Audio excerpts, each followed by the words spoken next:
last week or week before, I was watching the news and I saw this story about a man driving a truck on the sidewalk, and he ran over a bunch of people. This was in New York City, Brooklyn, I believe. And so the first thought that crosses my mind is like, oh crap, I hope this isn't a Muslim. Like so many years after 9/11, I still find myself having this thought because I know there's blowback. There's always some sort of like, in addition to that tragedy, there are like subsequent tragedies that kind of pile up when you belong to a group and there's this sort of horrible atrocity and people blame not just the individual but an entire group of people. The Asian American community knows this very well, the African American community, the Hispanic community, and so many others, right? The Jewish community. When I found out it was an Asian American guy, or I think it was Asian, it was a Chinese immigrant, I believe. And then my mind connected that to a bunch of previous violent episodes by elderly Asian men. There was a shooting in the Bay Area, right? Half Moon Bay. There was the dance hall shootings down here in Southern California. And then there was a church shooting, I believe, in Orange County. I believe it was a Taiwanese church.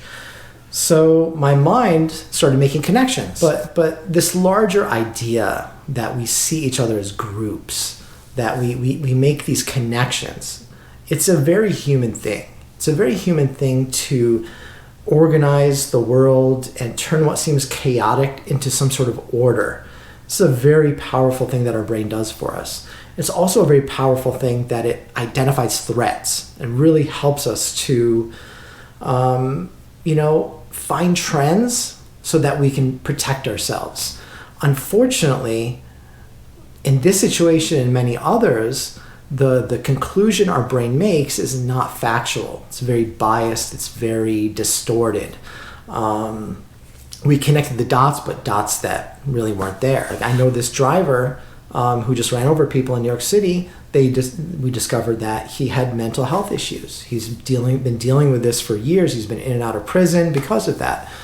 And so this is something people from every race, have. We all have people within our groups that suffer from mental health issues. And this might cause them to take their own life. It might cause them to take other people's lives. And this is tragic. But then we add to that tragedy by blaming an entire group, that they are out to get us. They're out to harm us in some way. No group of people is out to harm anybody. Like if you belong to any group whatsoever, try organizing them and getting everyone to agree to the same thing. You can't. There are crazy divisions in every single community you can think of. And I think one way for us to kind of keep ourselves in check is to look at the kind of biases that people have towards our group. And every group has this. All of us know those are baseless. We know that's baseless about ourselves. And so then we need to question those stereotypes, those connections that we develop about other groups. Because in all likelihood, those are also not true at all. I just wanted to share this, even me, I belong to a lot of different groups, and those thoughts do cross my mind as well. It's just it's easy for me to dismiss it because I've been a victim of those stereotypes, and I think we all have to a certain extent. So just remember that, and I hope it helps. Thanks for listening.